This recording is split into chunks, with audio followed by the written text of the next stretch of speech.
महाराष्ट्र सरकार में बीते कई महीनों से खींचतान की खबरें सामने आ रही हैं।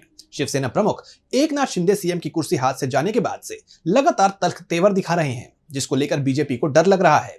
इस बीच शिंदे को साधने के लिए बीजेपी ने बड़ा प्लान बनाया है। महाराष्ट्र सरकार ने एक नया आदेश जारी किया है।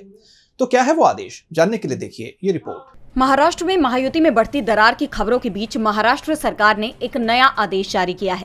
नए आदेश के तहत अब सभी फाइलें मुख्यमंत्री देवेंद्र फडणवीस के पास जाने से पहले उप मुख्यमंत्री एकनाथ शिंदे के पास जाएंगी। पहले फाइलें उप मुख्यमंत्री और वित्त मंत्री अजित पवार के पास जाती थी, उसके बाद मुख्यमंत्री के पास जाती थी।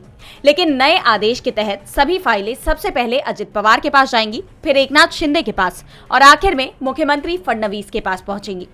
यानी अब देवेंद्र फडणवीस सरकार में शिंदे का कद बढ़ा दिया गया है। राजनीतिक जानकारों का कहना है कि ये कदम एकनाथ शिंदे की बड़ी उपलब्धि है। इससे वो राज्य प्रशासन में एक महत्वपूर्ण भूमिका निभाएंगे। वो एक तरह से अजित पवार से सीनियर होंगे। एकनाथ शिंदे के कद का पूरा ख्याल रखा गया है, क्योंकि शिवसेना के नेताओं की लगातार ये शिकायत थी कि उनके लीडर एकनाथ शिंदे को उतना महत्व नहीं मिल रहा है जितना उनका कद है और पार्टी की ताकत है। ऐसे में अब शिवसैनिकों के गुस्से को भी कंट्रोल किया जा सकेगा। बता दें कि पूर्व सीएम एकनाथ शिंदे से मुख्यमंत्री पद की कुर्सी गई तो वो होम मिनिस्टर बनना चाहते थे, लेकिन वो भी नहीं मिला। फिर वो डिप्टी सीएम बन गए। इसके बाद उनकी नाराजगी बनी रही, कभी प्रभारी मंत्री को लेकर तो कभी मंत्रालयों के फैसलों को लेकर वो खफा दिखते थे। एक मलाल ये भी रहा कि अजित पवार को उनसे ज्यादा तवज्जो दी जा रही है, लेकिन अब देवेंद्र फडणवीस सरकार में उनका कद बढ़ा दिया गया है।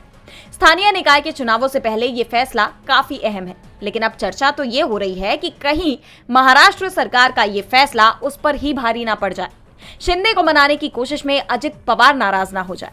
डीबी लाइव महाराष्ट्र की रिपोर्ट।